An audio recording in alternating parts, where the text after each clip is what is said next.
IT ಕಂಪನಿಗಳು ಬೆಂಗಳೂರಿಗೆ ಬಂದಿದ್ದೇ ಬೆಂಗಳೂರಿನ ಚೆಹರೆಯೇ ಬದಲಾಗಿ ಹೋಯಿತು. ಹಸಿರು ಕಡಿಮೆ ಆಯಿತು, ಪಕ್ಷಿಗಳು ಹಾರಿ ಹೋದವು ಅಂತ ಗೊಣಗಾಟ ಅಲ್ಲಲ್ಲಿ ಕೇಳ್ತಾ ಇರುತ್ತೆ. ಆದರೆ ಐಟಿ ಕಂಪನಿಯೊಂದು ತನ್ನ ವಿಶಾಲವಾದ ಕ್ಯಾಂಪಸ್ ಅನ್ನ ಪಕ್ಷಿಗಳ ಸ್ನೇಹ ಬೆಳೆಸೋದಕ್ಕಾಗಿ ಬಳಸ್ಕೊಳ್ತಿದೆ ಅಂದ್ರೆ ನಂಬ್ತೀರಾ? ಅಂಥದ್ದೊಂದು ಕ್ಯಾಂಪಸ್ ಇಲ್ಲಿದೆ ನೋಡಿ.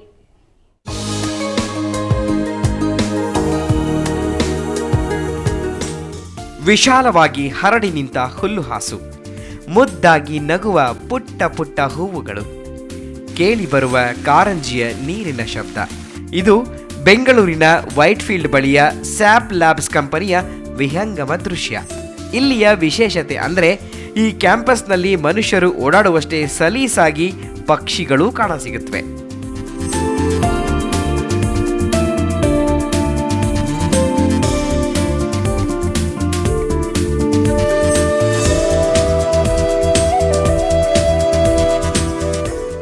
ಮೈನಾ, ಪಿಕಳಾರ, ಗೊರವಂಕ, ಹದ್ದು ಹೀಗೆ ವೈವಿಧ್ಯಮಯ ಪಕ್ಷಿಗಳು ಈ ಕ್ಯಾಂಪಸ್ನಲ್ಲಿ ಕಾಣಸಿಗುತ್ತವೆ. ಪಕ್ಷಿಗಳನ್ನು ಇಲ್ಲಿ ಸಾಕುತ್ತಿಲ್ಲ, ಆದರೆ ಆಗಸದಲ್ಲಿ ಹಾರುವ ಪಕ್ಷಿಗಳು ಅರೆಕ್ಷಣವಾದರೂ ಇಲ್ಲಿ ಕೂರುವಂತೆ ಪಕ್ಷಿ ಸ್ನೇಹಿ ವಾತಾವರಣವನ್ನು ಕಲ್ಪಿಸಲಾಗಿದೆ. ಇದು ಸುಲಭದ ಕೆಲಸವೇನಲ್ಲ. ಅದಕ್ಕಾಗಿ ಕಂಪನಿ ತನ್ನ ಪಾಲಿಸಿಯನ್ನೇ ಬದಲಾಯಿಸಿಕೊಂಡಿದೆ.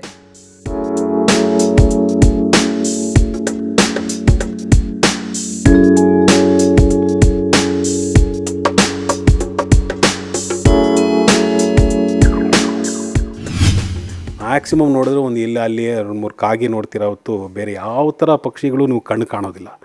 ಈ ಥರ ಒಂದು ಎನ್ವೈರನ್ಮೆಂಟ್ನಲ್ಲಿ ನಾವು ಅದಕ್ಕೆ ಬರ್ಡ್ಸ್ಗೆ ಸ್ವಲ್ಪ ಎನ್ಕರೇಜ್ ಮಾಡಿದ್ರೆ ಎನ್ವೈರನ್ಮೆಂಟು ಬರ್ಡ್ಸ್ ಇನ್ ಟರ್ನ್ ಎನ್ವೈರನ್ಮೆಂಟ್ನ ಎನ್ಕರೇಜ್ ಮಾಡುತ್ತೆ. ಅದಕ್ಕೆ ನಾವೇನು ಮಾಡಿದ್ವಿ, ಸ್ಪೆಸಿಫಿಕ್ಕಾಗಿ ಬರ್ಡ್ಸ್ನ ನಾವಿಲ್ಲಿ ಹೇಗೆ ಬರ್ಡ್ಸ್ನ ಅಟ್ರ್ಯಾಕ್ಟ್ ಮಾಡೋದು ನಮ್ಮ ಕ್ಯಾಂಪಸ್ಗೆ, ಅದಕ್ಕೆ ವಿ ಕ್ರಿಯೇಟೆಡ್ ಎನ್ ಎನ್ವೈರನ್ಮೆಂಟ್. ಪಕ್ಷಿಗಳನ್ನು ಆಕರ್ಷಿಸುವುದು ಸುಲಭದ ಕೆಲಸವೇನಲ್ಲ, ಆದರೆ ಅದು ಕಷ್ಟವೂ ಅಲ್ಲ. ಉದಾಹರಣೆಗೆ ಲಾನ್ ಬೆಳೆಸುವುದು ಎಲ್ಲ ಕಡೆ ಇರುವ ಅಭ್ಯಾಸ.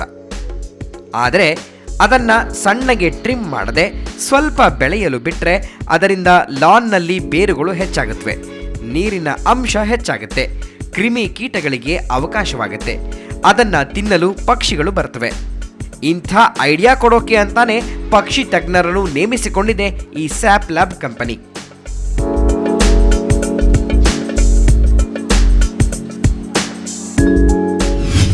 ಹಾರ್ಬರುವಂಥ ಪಕ್ಷಿಗಳು ಈ ಕ್ರಿಮಿಕೀಟಗಳನ್ನು ತಿನ್ನುವಂಥದ್ದು ಜಾಸ್ತಿ ಆಗಿದೆ. ಯಾಕೆಂತಂದರೆ ಕತ್ತರಿಸದೇ ಇದ್ದರೆ ಗಿಡಗಳು ಹಣ್ಣು ಬಿಡುತ್ತೆ, ಹೂ ಬಿಡುತ್ತೆ.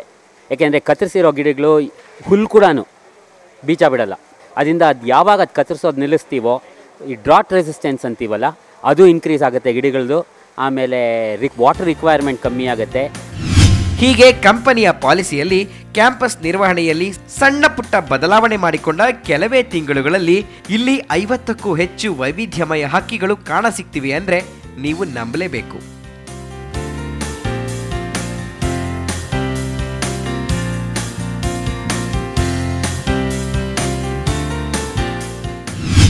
ಈ ಸುತ್ತಮುತ್ತ ಇರೋ ವಾತಾವರಣನೂ ಇಂಪಾರ್ಟೆಂಟು.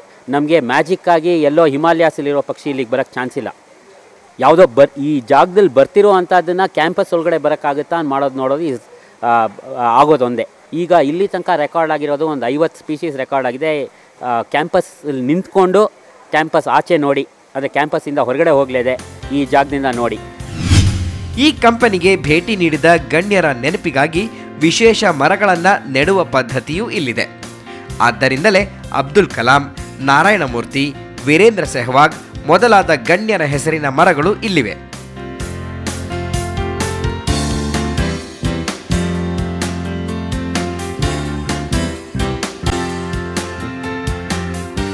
ಹೀಗೆ ಕಂಪನಿಯ ಪದ್ಧತಿಯಲ್ಲಿ ಸಣ್ಣ ಪುಟ್ಟ ಬದಲಾವಣೆಗಳನ್ನು ಮಾಡಿಕೊಂಡಿರೋದ್ರಿಂದ ಈ 23 ಎಕರೆ ವಿಶಾಲ ಪ್ರದೇಶ ಈಗ ನಿಧಾನವಾಗಿ ಹಕ್ಕಿಗಳನ್ನು ತನ್ನತ್ತ ಸೆಳೀತಾ ಇದೆ.